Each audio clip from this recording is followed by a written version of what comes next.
వెంట్రుకలు ఊడిపోతూ, లేక బట్టతల వస్తూ, లేక ఆడవాళ్ళకి వెంట్రుకలు బాగా పలచగా అయిపోయి మాడు కనిపించటం, జడ బక్కగా అయిపోవటం, పొట్టిగా అయిపోవటం తోటి ఇబ్బంది పడుతూ ఉంటారు. పీఆర్పీ అంటే platelet rich plasma. Platelet rich plasma అనేది చాలా పాత టెక్నిక్.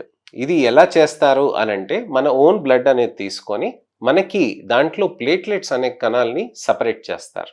ఈ ప్లేట్లెట్స్ అనే కణాలని సెపరేట్ చేయాలనంటే 2 స్పిన్ టెక్నిక్ అనేది చేయాల్సిన అవసరం ఉంటుంది. దీనికి ఒక స్పెషలైజ్డ్ సెంట్రిఫ్యూజ్‌లో చేయాలండి.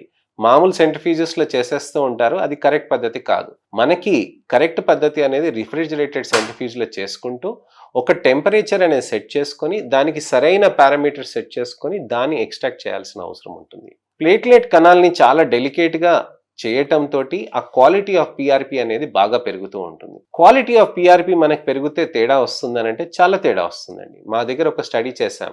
మామూలు దాంతోటి చేసి తర్వాత రిఫ్రిజిరేటెడ్ తోటి చేస్తే, రిఫ్రిజిరేటెడ్ తోటి చేసిన దాంతోటి మనకి రిజల్ట్స్ అనేటివి బాగున్నాయి. క్వాలిటీ అనేది డెఫినెట్‌లీ చాలా మంచిగా ఇంప్రూవ్‌మెంట్ అనేది వస్తూ ఉంటుందన్నమాట. ఈ క్వాలిటీ పీఆర్పీ అనేది మనకి వెంట్రుకలకి మంచి బెనిఫిట్ ఇస్తుంది.